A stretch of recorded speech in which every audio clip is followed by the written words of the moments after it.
Ah bah oui, bah on a le droit de faire des clins d'œil.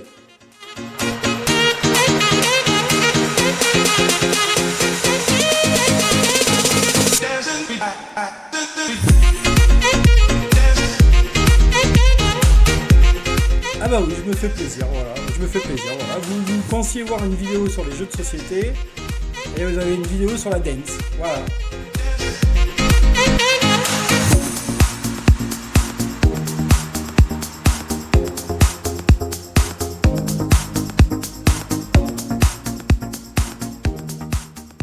Alors allez, trêve de plaisanterie. Trêve de plaisanterie, vous n'avez pas eu de vidéo pendant un certain temps.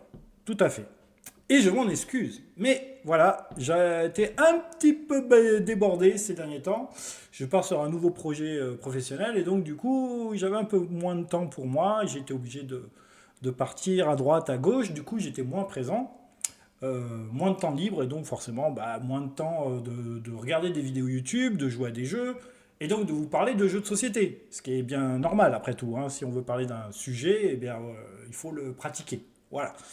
Et donc c'est pour ça que cette vidéo s'intitule Ni Vichy ni SN. Parce que même si je n'ai pas pour habitude de me rendre à ces festivals, au moins je me renseigne sur les festivals et je fais le tour des youtubeurs qui font des reviews sur ces festivals et qui nous parlent des nouveautés de ces festivals.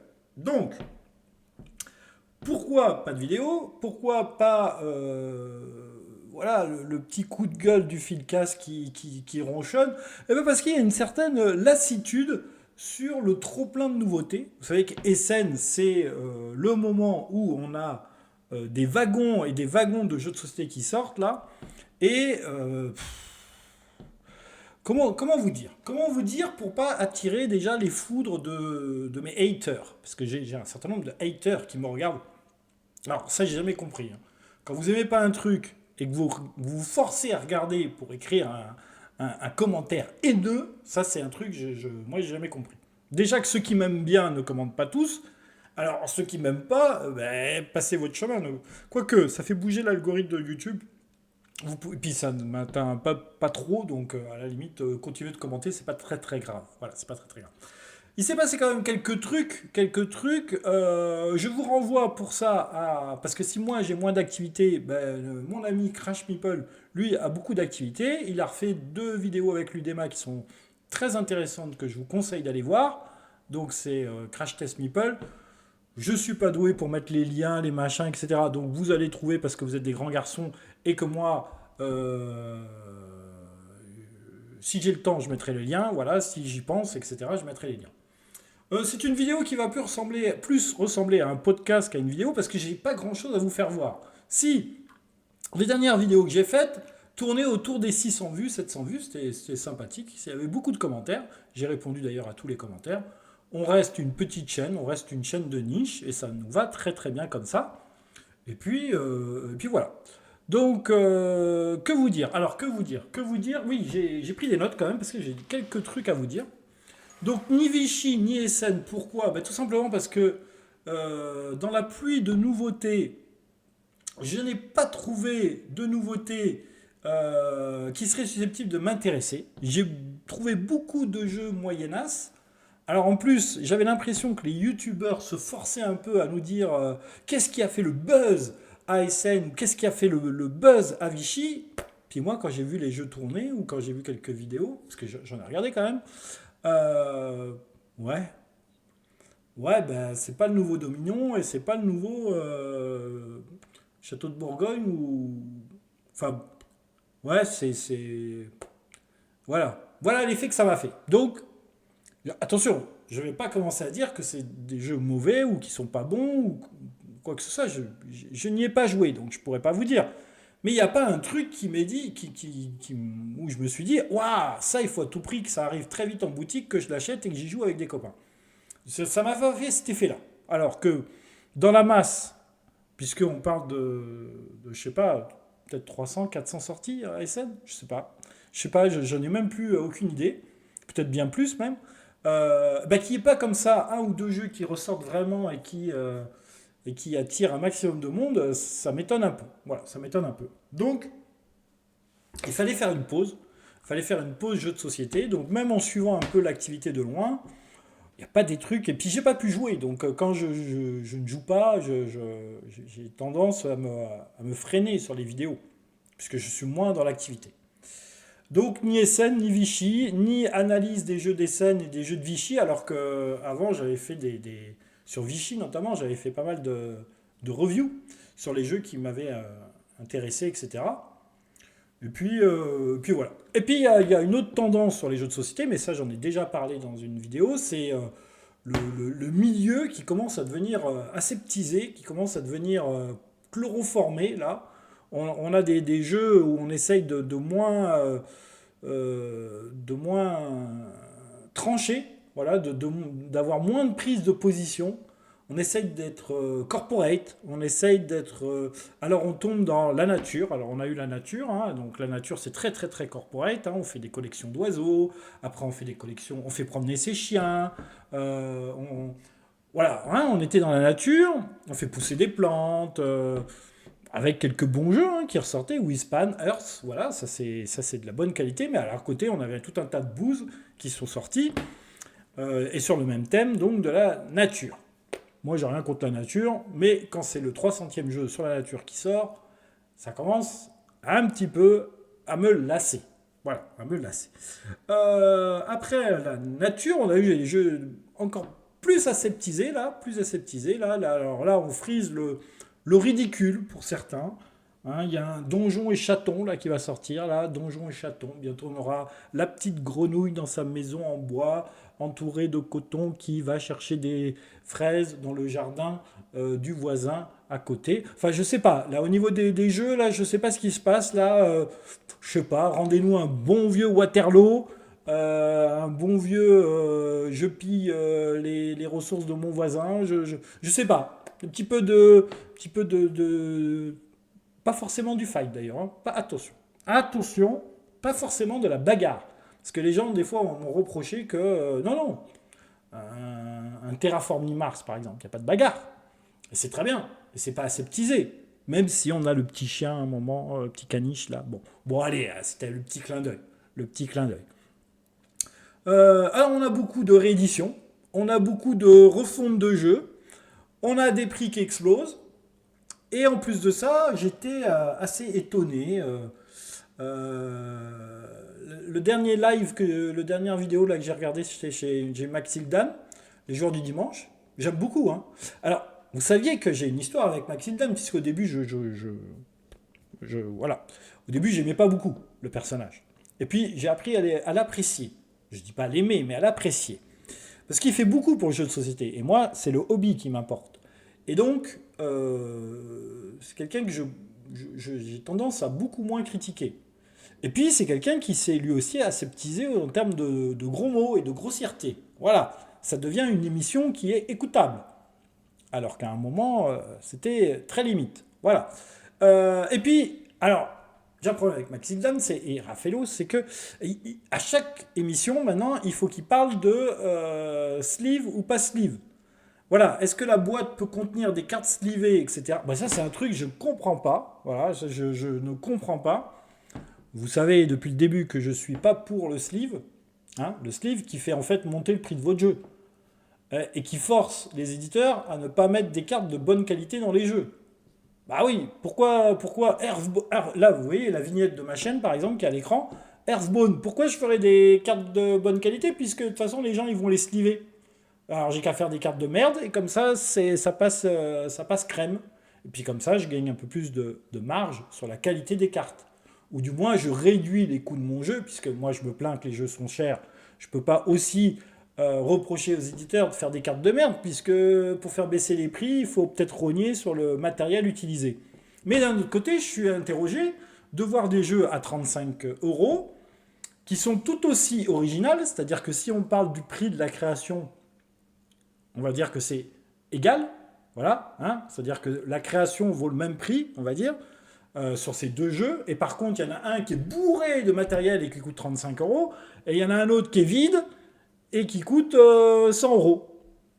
Alors qu'au niveau du prix de la création, on est égal. C'est-à-dire qu'il y en a un qui arrive à trouver du matériel pas cher et à nous le vendre à un prix, on va dire, compétitif.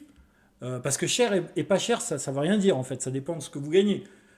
Pour moi, il y a un moment où tous les jeux étaient très très très très très très très, très, très chers, et puis peut-être que maintenant, ou peut-être que dans 2 ans ou 3 ans, j'espère, ils me paraîtront beaucoup moins chers. Tout est relatif. Mais j'ai vu des gens qui gagnent très bien leur vie et que 100 euros, bah, ils se posent la question pour acheter un jeu quand même. Parce que ça va pas avec, si vous voulez, ça va pas avec l'objet, l'objet ludique. Voilà, l'objet ludique, 100 euros, bah ouais, ça pique un peu. Voilà, ça pique un peu. Donc bref, on va pas refaire le débat sur le prix des jeux, mais toujours pour vous dire que, bah voilà, j'ai pas été enthousiasmé par des nouveautés où je me serais dit, tiens, je vais partager ça auprès de mon public, on va dire. Et puis j'ai pas été non plus hypé, comme on dit, par les productions qui sont sorties, ou à Vichy ou à Essen. J'espère que dedans il y a des bons jeux. Je surveille les youtubeurs. J'ai vu il y avait beaucoup de boîtes de spellbook qui avaient été distribuées à droite à gauche, hein, et que les youtubeurs ne se sont pas mis encore à la nouvelle norme qui est, je le rappelle, au passage, puisque ça aussi je le défends, si la boîte est offerte, c'est une communication commerciale, et si c'est une communication commerciale, il doit y avoir quelque part dans la vidéo, qui est dure tout le long de la vidéo, comme quoi c'est une communication commerciale. Voilà. Donc, ou ils ont oublié tous, ou voilà. Ou il y a Quilo et Oli qui se sont mis très vite à la page et qui ont dans leur vidéo le petit bandeau ou un petit. C'est écrit très discrètement, hein, il faut que ça reste visible tout au long de la vidéo, il n'y a pas besoin. Et puis ça ne vous perdrez pas pour autant des viewers si c'est ça que vous avez peur. Voilà. Donc, oui, la moindre boîte offerte par un éditeur, c'est de la pub. Voilà, vous faites de la pub, vous faites une communication commerciale. Et n'en déplace aussi à certains, puisque j'ai mis quelques youtubeurs en avant dernièrement, quelques youtubeuses en avant, que vous vouliez ou non, à partir du moment où vous communiquez sur YouTube, vous êtes influenceur. Voilà. Après, tout est dans votre interprétation du mot influenceur. Si vous pensez juste que faire une partie d'un jeu de société, ce n'est pas influencer les jeux, bah, c'est forcément influencer les acheteurs, c'est forcément influencer les acheteurs. Quand quelqu'un achète une boîte de jeux, il n'a que rarement la démarche d'aller dans une boutique de jeux et dire tiens, qu'est-ce que je pourrais bien acheter aujourd'hui? Tiens, tiens, tiens, alors je n'ai vu aucune vidéo, je n'ai entendu parler de rien, je rentre dans la boutique et qu'est-ce que je pourrais bien acheter? Ben ça arrive, oui, ça arrive, mais ça arrive très très rarement. Très très rarement. Ou vous en avez entendu parler sur un média, qu'il soit écrit, auditif ou visuel, ou quelqu'un vous en a parlé et donc a influencé votre avis. Voilà. Donc en fait, il ne faut pas voir de négatif dans le terme influenceur ou influenceuse.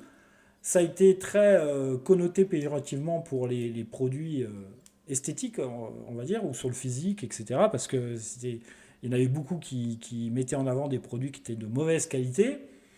Sur les jeux de société, même si le jeu est mauvais, vous savez que vous avez toujours votre totem d'immunité. Ça aussi, je lutte contre ça, mais on ne peut rien y faire. Si le jeu ne te plaît pas, dis-toi que tu n'es pas la cible. Voilà. Ça, c'est un truc. Alors, j'ai horreur de ce truc. C'est genre le totem d'immunité pour un jeu mauvais, quoi. Voilà.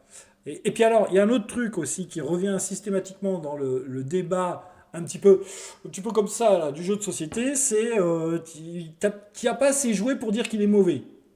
Donc en fait, j'ai pris un jeu, j'ai joué pendant 1 heure, il était très mauvais, je vais le dire sur ma chaîne YouTube, oh là là, ce jeu est très mauvais, et puis il y a quelqu'un qui va dire en commentaire, mais si tu en avais fait 10 parties, peut-être que tu dirais qu'il n'est pas mauvais. Donc en fait, cette personne sur laquelle j'ai passé 2 heures à m'ennuyer profondément sur un jeu, m'invite à non pas en passer 2, mais en passer 10, donc à perdre 10 ans de ma vie, pour que je redise derrière que le jeu est très mauvais. Parce qu'il y a combien de chances sur 100 que je finisse par dire que le jeu est bon? Si ma première impression n'est pas bonne, c'est dommage quand même. C'est dommage. C'est dommage. C'est fortement dommage. Et puis je dirais que s'il faut 10 parties pour s'apercevoir qu'un jeu est bon, ça pose un autre problème. Je ne dis pas que c'est pas possible, je dis que ça pose un autre problème. Voilà, je dis que ça pose un autre. Donc voilà, donc j'ai encore dit sûrement tout un tas de bêtises. Donc ah oui, puis alors dans la vidéo de Maxidam, c'est pour ça que je voulais en parler. Donc il parle de ces fameuses boîtes d'éditeurs qui doivent à tout prix contenir des cartes slivées, sinon c'est pas bien. Donc ça, moi, alors là, je m'en carre complètement. Et puis ils ont une espèce de croix de Lorraine là sur la défense des sleeves. Waouh, c'est impressionnant quand même, hein. La dernière fois, ils ont passé 10 minutes là en introduction pour dire que les cartes n'étaient pas au bon format et donc du coup on pouvait pas les sliver et matati patata. Puis qu'après ils ont des sleeves de super haute qualité machin qui doivent coûter très très cher. Et en fait, ils se rendent pas compte que vu que les jeux de société sont déjà très chers, si en plus je dois acheter des sleeves de très très bonne qualité, on se met une grande partie du public sur le côté quoi. Voilà. C'est le seul truc qui me gêne dans le truc. Alors voilà. Alors, j'ai d'autres idées de vidéos. On va essayer de faire court, hein. On va faire 20 minutes grand maximum. Là, je suis déjà à 16 minutes.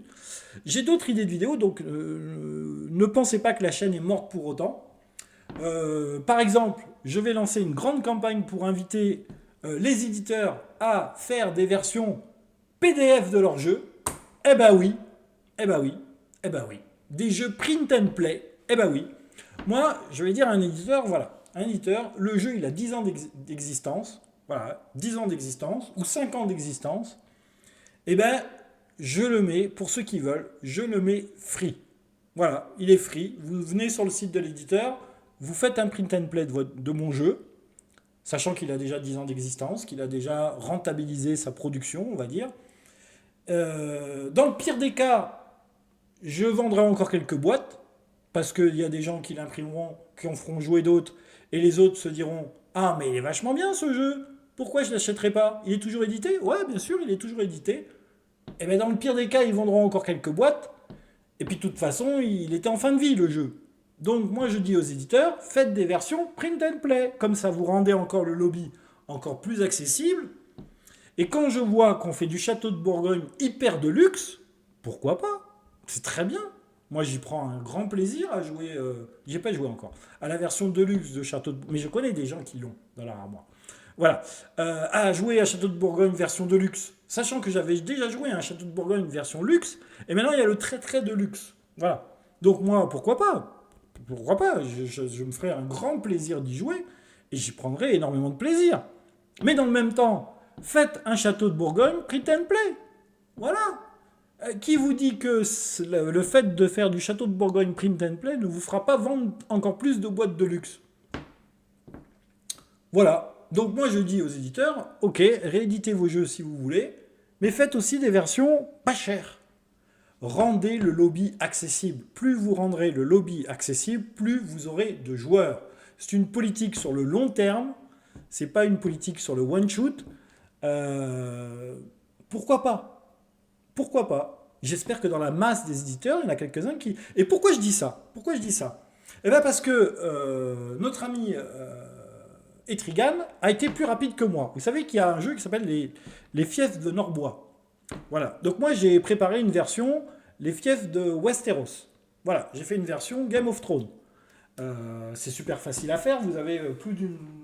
Normalement, il y a 24 personnages à trouver, je crois, dans le jeu. Ben justement, avec les Stark, vous avez Jon Snow, Arya, Sansa, Robb, Catherine et Ned. Les Lannister, vous avez Cersei, Tyrion, Jaime, Joffrey, Varys, etc., etc., etc. Pour les Baratheons, c'est pareil. Et puis après, j'ai fait une catégorie indépendante. Donc les Fiefs de Norbois sont devenus les Fiefs de Westeros. J'ai pas fini de le faire, donc je l'ai pas mis encore en accès libre. Mais si j'ai fini de le faire, je le ferai en accès libre. Etrigan a voulu faire la même chose avec la Terre des Huit. Il a contacté l'éditeur. L'éditeur lui a dit « Mais oui, j'encourage tout le monde à faire ça. » Ah, mais quel bonheur! Mais quel bonheur! Parce que les choupis du fief de Norbois, un jeu conseillé aux 14 ans, mais qui ne correspond pas par la thématique à l'âge, où on a des petites souris, des petits éléphants, ils sont trop mimi, ils sont trop choupis, Oui, c'est bien. Moi, je trouve ça bien, voilà. Je trouve ça bien. Mais c'est pas... Ça, voilà. Westeros, les fiefs de Westeros. Donc du coup, l'auteur, il n'aurait pas eu la licence. Donc du coup, ça reste du privatif. Hein. Il est hors de question de vendre ce type de jeu. Les images. Ah, les images, je ne sais pas si c'est libre de droit, pas libre de droit. C'est compliqué, les images. Hein. Au Westeros, je pense qu'il n'y a aucune image libre de droit, réellement parlant. Voilà. Donc, c'est compliqué. C'est compliqué. Donc, vu que c'est pas à des fins commerciales, je pense que c'est quand même autorisé à titre privatif. Voilà. Mais changer le thème d'un jeu en PDF, mais pourquoi pas? Pourquoi pas? Là, je vois Legacy of You sur ma chaîne, là, par exemple. Et ben pourquoi pas le barrage de la résistance en 1944, par exemple. Voilà. Et puis on rechange le thème. Voilà, on reprend et pourquoi pas un thème historique, mais on change d'époque. Voilà. Donc il y a beaucoup de choses à faire. Je pense que les éditeurs ont encore beaucoup de choses à faire. Autre chose aussi, ça serait bien un jour que les éditeurs se mettent d'accord sur, on va dire, allez, on va dire 6 tailles de boîte standard. Voilà, 6 tailles de boîte standard et qu'ils arrêtent de nous faire des Tetris avec leurs jeux de société. Parce que arranger, ça devient l'enfer. Voilà, arranger, ça devient l'enfer. Donc ça serait bien qu'ils se mettent d'accord, voilà, taille 1, taille 2, taille 3. Après tout, on a pu se mettre d'accord sur les machines à imprimantes, avec le format A4, A2, A3, machin. Pourquoi on ne pourrait pas se mettre d'accord sur les jeux de société? Regardez les vendeurs de chaussures. Il y a des petites paires de chaussures, des grandes paires de chaussures, et les boîtes à chaussures, elles ont pratiquement toutes la même taille. Sauf pour les boîtes. Oui, sauf pour les boîtes.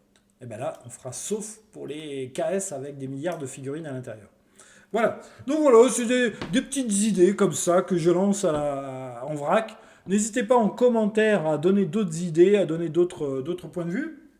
Voilà, on a fait une petite vingtaine de minutes sur le pourquoi de pas de vidéo. C'est incroyable, hein, c'était le thème de cette vidéo-là.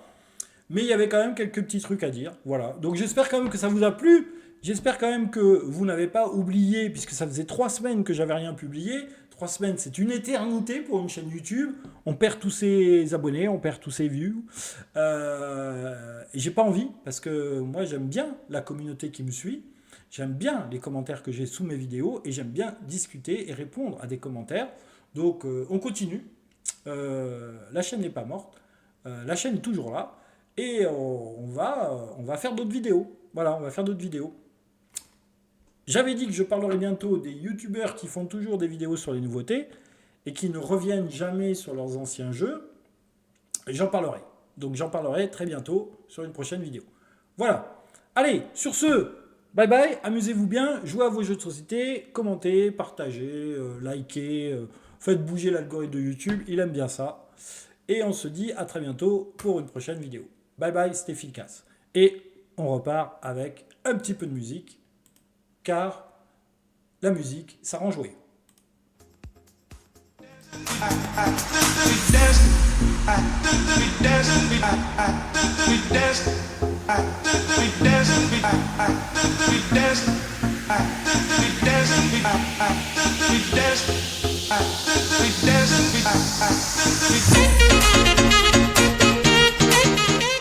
Je dis ça, mais le son doit être pourri parce que j'ai laissé mes baffles à côté alors que j'aurais dû mettre un casque. Donc du coup, vous avez de la résonance et le son doit être pourri. Et voilà. Désolé.